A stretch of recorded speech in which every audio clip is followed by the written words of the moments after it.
In sales, as business owners, we know objections are inevitable. Whether you're a closer or whether you're a business owner, whatever service you're selling, you are going to face objections. But what if you could put every single thing in your power to stop and pre-frame your sales calls and stop and pre-frame the close so that you have to handle lesser and lesser and lesser objections every single call, and so that your calls do not turn into objection handling. Okay, imagine if you could effortlessly sell your product, effortlessly sell your service to people who understood exactly what it is that you sold them, understood exactly what it is that you help them with, and understood exactly that you and your solution, you and your product, is the best thing for them in order to be able to solve their solution. Well, in this video, I'm going to show you how to do that in 2 steps, okay? I'm going to show you how to effortlessly remove sales objections, so closing literally becomes effortlessly. Effortless. Let's jump straight into it. Number one, we've got pre-call framework, okay?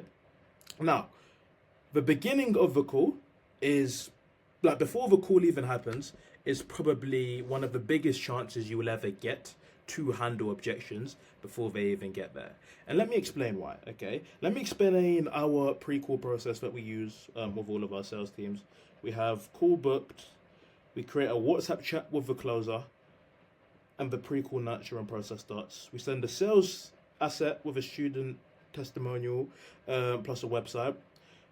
We get the closer or the business owner to send a voice note to get them gassed up and let them know that, tons of sauce will be shared.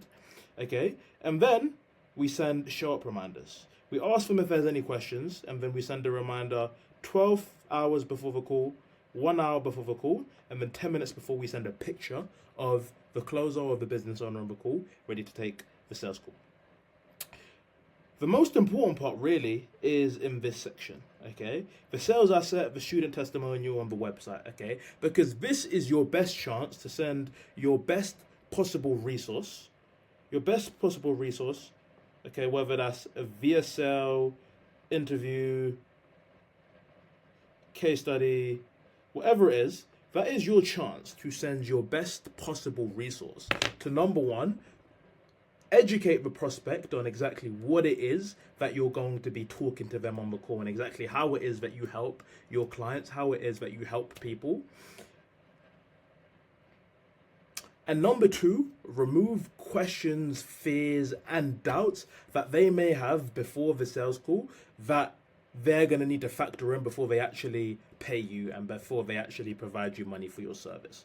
Okay, this is quite literally the sales call before the sales call. Because if you're able to do this right, if you're able to send this to them and they're able to actually watch it, you're able to make sure that they've got all of the understanding that they need to actually have the clarity that obviously anyone needs to buy your service. Right now, for my own B2C and my own B2B agency, I've got so many resources and I've got so many free value assets on YouTube. I've got so many case studies, whether it's B2C or B2B, to the point now where if people go on my page, or if people go on my YouTube, they can see, all right, cool, this is exactly how he does this. This is exactly how he helps people. This is exactly how he builds sales teams. These are the people that he's worked with. All right, cool. I understand everything now. And if this is actually something that I need, if this is something that they need, which most of the time they do, otherwise they wouldn't be getting on a call, it makes it so much easier for me to make the sell without objections, okay?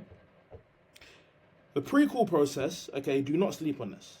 If you have a good pre-call process, you have good pre-call assets, and you have something good to send them, whether it's a resource, ideally videos work the best, I promise you, your objections will disappear. Okay, so that's number one, the pre-call framework. No, I should probably do that with a tick. Now let's talk about the discovery phase. Now the discovery phase, I mean, if you're watching this right now, you know that the discovery phase is the most important part of the sales call. Your prospect needs to have a desire or a pain, and they need to have the need and the want to solve one of these, okay? If you're selling B2B especially, you just want to break the barrier. You want to break the third barrier. You want to be like, listen, bro, I know you get on these sales calls all the time. I know you get on these calls. You know, I'm about to ask you some questions. I mean, it's literally the exact same process, but I really just want to figure out exactly what it is that you've got on this call, exactly how I can help you, and find out a little bit more if this even makes sense. All right, so we'll just get straight into it, brother. I don't want to waste your time. I know you're a busy person. Okay, but your prospects need to have a desire and a pain, and then they need to actually want to solve this. Because if they don't want to solve this, if they aren't proactively looking for a solution, then trying to sell to them is pointless, because it's just trying to sell to someone who doesn't listen. You need to use good questions and enhance our frame. Okay, and that's why this discovery and the way you frame the discovery and the way you frame the solution is the most important part. You need to use good questions and enhance the frame, because if you ask shit questions, it shows that you're not an expert in your craft, and it shows that you're not someone who they should be listening to, that you're not someone who should be helping you. You need to isolate your prospect's situation, okay, whether they're aiming for a desire, whether they're aiming to solve a pain, and then you need to isolate the short-term and the long-term desire, okay? Those desires are normally to either reach a certain goal, or they desire to solve a certain amount of pain, and then you need to isolate the bottlenecks that are stopping them from actually reaching this, and then figure out how important it actually is for them to overcome those bottlenecks, and therefore reach that dream state. And honestly, the discovery phase should only take about 20 minutes. It shouldn't really take anything longer than that, because you don't want to repeat yourself, especially if you're selling B2B. People know what you're doing. But once you find out all of these things, your discovery phase really shouldn't be that long, okay? The only reason a prospect won't buy from you is if they don't feel like A, they need your product, and B, that your product will help them to get to their destination. These are really the only two reasons why your prospect won't buy. So whilst you're answering the questions, you need to be adding context, okay? You need to be adding context. You need to be dropping gems on why you're the type of person to help them with this.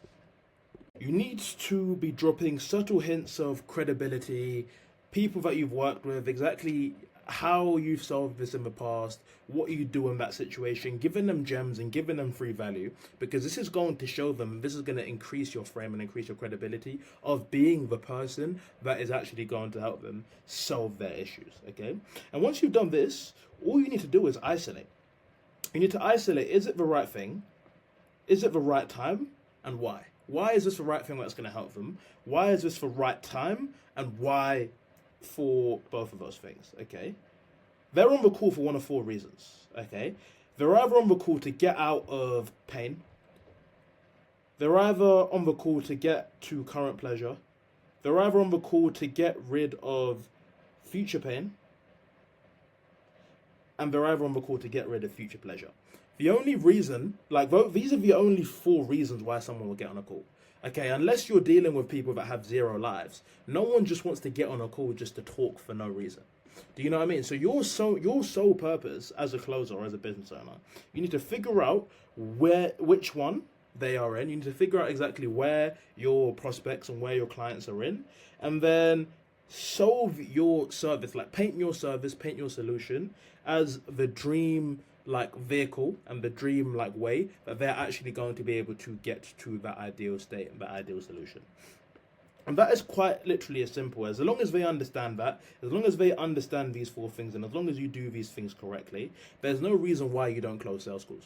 Okay, and there's no reason why you have to face millions of objections, because if they're pre-sold on the product and if they know you're the person that can help them, you will be able to close more deals. It's as simple as that, okay? The way you nurture them before the call and the way your discovery and frame is, do these two things, and I promise you, handling objections will be a piece of cake for you. I hope you guys enjoyed, and I'll catch you in another video.